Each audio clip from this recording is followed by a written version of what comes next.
चलो हम लोग पढ़ने जा रहे हैं अभी chapter number 6 principles of management. तो जितनी 1-2 मिनट का अगर वीडियो डिले हो गया हो तो माफी चाहता हूं उस चीज के लिए। प्रिंसिपल्स ऑफ मैनेजमेंट में आ रहे हैं तो सबसे पहला जो हम लोग पढ़ने जा रहे हैं वो है नेचर। भाई देखो, नेचर बोलो कैरेक्टरिस्टिक्स बोलो, इस चैप्टर के लिए एक ही बात है। थोड़ा सा मेरा मोरल बूस्ट करिए सभी लोग, जल्दी से लाइक करिए स्ट्रीम को, so that my morale should be boosted up. So 2896 kids are here, 2900 kids are here now. चलो भैया बहुत बढ़िया, आई एम परफेक्टली ऑलराइट। तो भाई यहां पर देखो, प्रिंसिपल अगर मैंने बोला ये स्कूल की प्रिंसिपल नहीं है जिनसे तुम डरते हो या जिनको तुम प्यार करते हो। ये स्कूल के प्रिंसिपल्स की बात नहीं है, PAL नहीं है, PLE है। PAL से लेकर PLE तक का सफर तुमको तय करना है। तो प्रिंसिपल्स ऑफ मैनेजमेंट का मतलब क्या है? प्रिंसिपल्स ऑफ मैनेजमेंट है ऐसी चीज, ऐसा प्रिंसिपल जो दुनिया में एक्सेप्टेबल हो। तो पहली कैरेक्टरिस्टिक्स होती है यूनिवर्सल एप्लीकेबिलिटी। तो पहला प्रिंसिपल क्या है? Universality, universal. ठीक है ना, कोई भी प्रिंसिपल है तो मतलब यहां रहेगा तो बांग्लादेश में भी एक्सेप्ट होगा, इंडिया में भी होगा, नेपाल में भी होगा, पाकिस्तान को छोड़ते हैं, यूएस में भी होगा, यूके में भी होगा। दुनिया में तुम कहीं पर भी रहो ये प्रिंसिपल हर जगह फॉलो होंगे। बात समझ में आ रहा है? पाकिस्तान में भी होंगे, ऐसी बात नहीं है। क्लियर? आगे बढ़ते हैं। उसके बाद क्या है? दूसरा क्या है? Dynamic and flexible. Dynamic and flexible, इसका मतलब क्या है भाई? यूएस के हिसाब से वहां के प्रिंसिपल एडजस्ट हो जाएंगे वहां की सोसाइटी को देखते हुए। फ्लेक्सिबिलिटी है इन प्रिंसिपल्स के अंदर, जैसा देश वैसा भेष होने वाली बातें हैं। डायनामिक मतलब क्या है? With the change in the trends, with the change in the needs of the society, ये प्रिंसिपल्स उसके हिसाब से चेंज हो जाते हैं, अडेप्ट हो जाते हैं। तो प्रिंसिपल्स डायनामिक भी हैं और फ्लेक्सिबल भी। ठीक है। थर्ड जो इसका है प्रिंसिपल, नीड जो है, सॉरी ये कैरेक्टरिस्टिक्स जो है, इन्फ्लुएंसिंग ह्यूमन बिहेवियर।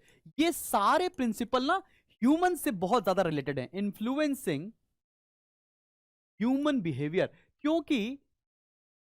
क्योंकि मैंने पहले आज बताया था मैनेजिंग मेन टैक्टफुली की बात हो रही है। मेन मतलब रिसोर्सेज, और यहां पर रिसोर्सेज मैक्सिमम आदमी लोग होते हैं, यहां पर रिसोर्सेज वर्कफोर्स होती है। तो ये ह्यूमन एलिमेंट को बहुत सेंसिटिवली तरीके से टच करता है। तो 3000 बच्चे वापस आ चुके हैं। तो इन्फ्लुएंसिंग ह्यूमन बिहेवियर इसका एक कैरेक्टरिस्टिक है। आगे बढ़ते हैं। कॉन्टिंजेंट। कॉन्टिंजेंट का मतलब क्या होता है? कॉन्टिंजेंट का मतलब क्या होगा बेटा? कॉन्टिनेंट लिख दिया भाई, स्पेलिंग देख रहे हो? कॉन्टिंजेंट। कॉन्टिंजेंट का मतलब क्या होता है? ये प्रिंसिपल एब्सोल्यूट नहीं होते हैं। ये प्रिंसिपल्स जो होते हैं ना वो रिलेटिव होते हैं, एब्सोल्यूट होते हैं। ऐसा नहीं होता हाइड्रोजन और ऑक्सीजन मिलाएंगे तो पानी बनेगा, ये साइंस है, एब्सोल्यूट है। ये जो प्रिंसिपल्स होते हैं ना ये एब्सोल्यूट नहीं होते। ये क्या, ज्यादातर लग जाते हैं, रिलेटिव होते हैं। ज्यादातर, अमूमन, ऑन एन एवरेज लग जाते हैं, पर एग्जैक्टली सेम लगेगा कि नहीं? ह्यूमन बिहेवियर कभी एग्जैक्टली सेम नहीं होता है। दो टीचर का पढ़ाने का तरीका अलग होता है, दो स्टूडेंट्स का पढ़ने का तरीका अलग होता है। तो जो हम पढ़ाने के तरीके की बात करें, principles of teaching is a relative concept, not an absolute thing. Absolute मतलब क्या होगा? एकदम जो लग जाए, फोर्सफुली लग जाए, ऐसा नहीं होता है। ठीक है, बात समझ में आई? फिर क्या है? Cause and effect relationship. यहां पर भी क्या है? कॉज एंड इफेक्ट रिलेशनशिप होता है। कॉज एंड इफेक्ट रिलेशनशिप का मतलब क्या है भाई?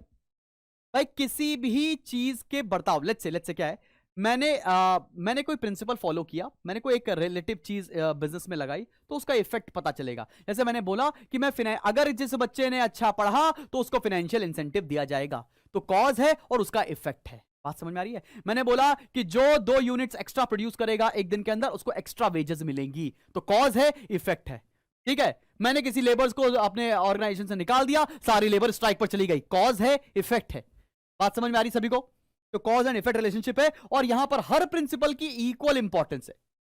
इक्वल इंपॉर्टेंस है। ये नहीं कह सकते कि ये वाला प्रिंसिपल ज्यादा इंपॉर्टेंट है, वो वाला प्रिंसिपल कम इंपॉर्टेंट है, ऐसा नहीं है। सारे प्रिंसिपल्स की बराबर से इंपॉर्टेंस है पूरे ऑर्गेनाइजेशन के अंदर। चलो भैया, बहुत बढ़िया बहुत बढ़िया बहुत बढ़िया, हमने खत्म कर दिया है नेचर या characteristics of principles of management. समझ में आ जाना चाहिए तुमको।